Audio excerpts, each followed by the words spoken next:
Assalamualaikum warahmatullahi wabarakatuh. Alhamdulillahirabbil alamin. Wassalatu wassalamu ala asrofil anbiya'i wal mursalin wa ala alihi washabihi ajma'in, amma ba'd.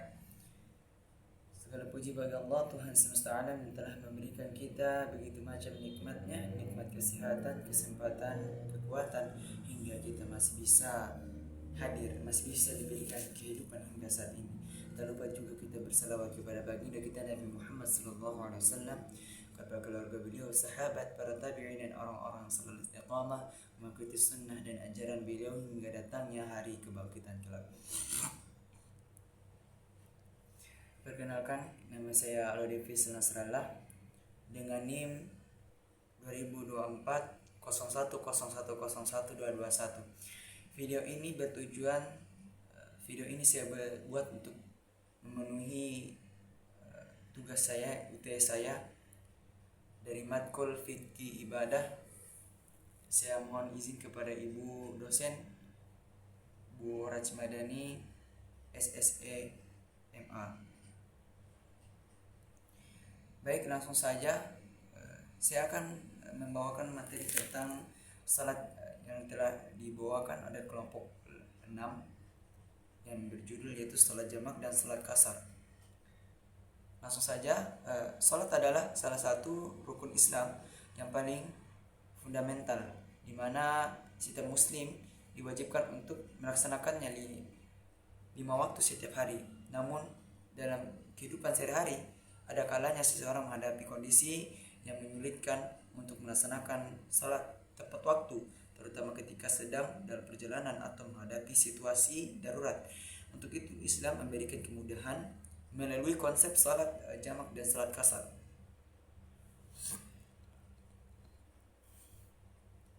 Melalui salat jamak dan salat kasar. Pertanyaan untuk pengertian salat jamak. Salat jamak adalah penggabungan 2 salat dalam satu waktu. Ini adalah bentuk keringanan dalam diberikan Allah Subhanahu wa taala kepada umatnya dalam situasi yang memungkinkan. Salat jamak terdiri dari 2, yaitu salat jamak taqdim dan salat jamak takhir. Salat jamak taqdim adalah menggabungkan 2 salat yang lebih awal dari satu waktu, misalnya menggabungkan salat zuhur dan asar di waktu zuhur. Yang kedua itu jamak takhir. Jamak takhir adalah menggabungkan 2 salat yang lebih akhir dalam satu waktu. Contohnya menggabungkan salat maghrib dan isya di waktu isya. Salat jamak, hukum salat jamak. Yang pertama yaitu hukum salat jamak adalah sunnah yang dianjurkan oleh syariat Islam. Ada beberapa poin penting terkait hukum salat jamak. Yang pertama yaitu salat jamak diperbolehkan dalam keadaan tertentu seperti saat berjalanan jauh, ketika ada kesulitan, dan atau dalam situasi darurat. Yang kedua, meskipun bukan kewajiban melaksanakan salat jamak, sangat dianjurkan saat kondisi memungkinkan. Yang kedua itu para ulama sepakat bahwa salat jamak adalah salah satu bentuk rahmat dari Allah Subhanahu wa taala kepada umatnya. Yang kedua yaitu pengertian salat qasar. Salat qasar adalah pelaksanaan salat yang mengurangi jumlah rakaat. Ini biasanya berlaku untuk salat yang terdiri dari 4 rakaat, seperti salat zuhur, asar, dan salat isya. Dia yang bisa dipersingkat menjadi 2 rakaat saat dalam perjalanan. Yang hukum salat kasar adalah sunnah yang sangat dianjurkan untuk dilaksanakan oleh musafir. Hukum pelaksanaan salat kasar adalah sebagai berikut. Yang pertama, diperbolehkan melaksanakan salat kasar pada salat zuhur, asar, dan isya. Salat maghrib dan salat subuh tetap dilaksanakan sesuai dengan jumlah rakaat yang telah ditetapkan, yaitu 3 atau 2 rakaat. Salat maghrib dan salat subuh tidak bisa dikasarkan karena sudah tidak memungkinkan untuk dikasarkan.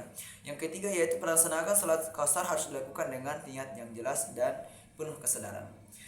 Syarat salat jamak dan salat kasar, dan pertama yaitu adalah niat. Kedua yaitu musafir. Yang ketiga yaitu jarak perjalanan. Mohon maaf jika salah. Di para pendapat ulama, jarak agar bisa dilakukan salat jamak dan salat kasar itu adalah 79 kalau digenapkan 80 atau di atasnya 89-nya. Mohon maaf jika ada salah. Yang keempat yaitu keadaan darurat. Dalam keadaan darurat baru bisa dilakukanlah salat jamak ataupun salat kasar. Hikmah salat jamak dan kasar. Yang pertama itu kemudahan dalam beribadah. Yang kedua fleksibilitas dalam ibadah. Yang ketiga peningkatan kesadaran spiritual. Yang keempat mendorong toleransi dan pengertian. Tata cara pelaksanaan. Yang pertama yaitu pelaksanaan salat jamak. Salat jamak takdim niat untuk menggabungkan salat zuhur dan salat asar di waktu zuhur. Ini adalah jamak takdim, menggabungkan salat zuhur dan asar di awal waktu zuhur. Melaksanakan salat zuhur terlebih dahulu diikuti dengan salat asar dalam waktu yang sama, Bukan hanya salat zuhur dan asar, tapi bisa juga dilakukan oleh salat-salat yang lain jika dalam kondisi yang telah saya ucapkan tadi, yaitu kondisi perjalanan jarak jauh, keadaan darurat, musafir dan lain-lain. Yang kedua itu jamaah takhir, niat untuk menggabungkan contoh niatnya yaitu yang jamaah takdim adalah saya dalam bahasa Indonesia saya niat salat takdim dalam salat zuhur dan asar karena Allah Subhanahu wa taala. Karena Allah. Yang kedua yaitu salat jamaah takhir, niat untuk menggabungkan salat maghrib dan isya. Melaksanakan salat maghrib terlebih dahulu kemudian melakukan salat isya setelah waktu isya masuk. Contoh niatnya itu dalam Indonesia yaitu saya niat jamak takhir dalam salat maghrib dan isya karena Allah. Pelaksanaan salat qasar yaitu yang pertama yaitu ketika kita lanjut yaitu pelaksanaan salat qasar. Yang ketika melaksanakan salat qasar seorang muslim harus mempersingkat rakaat salat yang biasanya 4 menjadi 2. Yang kedua yaitu niat qasar lakukan sebelum memulainya salat. Misalnya saya niat qasar salat zuhur dan 2 rakaat karena Allah. Yang ketiga yaitu pastikan untuk menjaga tata cara dan kekhusyuan dalam salat meskipun jumlah rakaat yang berkurang. Adapun seseorang bertanya bagaimana jika telah masuk salat fardu tetapi dia kecapean, tertidur atau lupa. Ini termasuk salah satu yang namanya salat qadha, yang dimana itu dia harus mengqadha salatnya. Jika dia terbangun atau teringat jika setelah waktu zuhur dia telah lewatkan, maka dia harus menyegerakan salat yang telah ditinggalkan. Yaitu salat yang telah dia tinggalkan.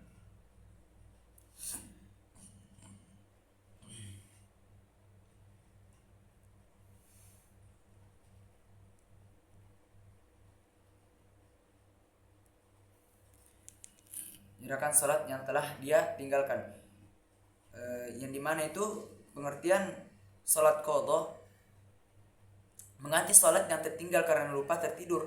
Itu alasannya yang tidak bisa dihindari. Wajibkan bagi setiap muslim yang telah melewatkan salat fardu yang tidak disengaja biasanya orang menyengajakan salat, dia ingat, dia tidak tidur, dia berakal, dia tahu bahwa salat fardu telah masuk, tapi dia memang mengejakan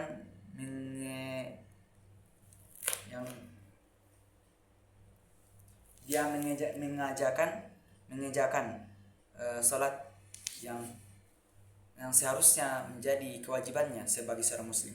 Ini salat qadha ini bagi yang memang tidak disengaja dia tertidur ataupun lupa, bukan untuk dipermainkan. Mungkin itu saja.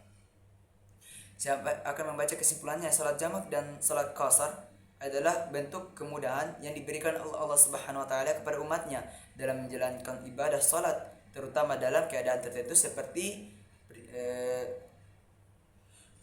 perjalanan. Melalui praktik ini, umat muslim diajarkan untuk tetap konsisten dalam beribadah meskipun dalam kondisi yang tidak ideal. Keduanya menunjukkan betapa Islam memudahkan umatnya dalam menjalankan kewajiban dan agama dan mendorong kita untuk senantiasa mengingat Allah dalam setiap keadaan. Mungkin itu saja yang bisa saya sampaikan. Lebih dan kurangnya mohon dimaafkan jika ada salah kata atau tidak sopanan dalam menyampaikan atau tidak mengenakan. Saya mohon maaf sebesar-besarnya. Ini saya ingin menyampaikan kepada saudara, mengingatkan kepada saudara-saudari maupun mengingatkan kepada diri saya sendiri. Wabillahi taufiq wal hidayah.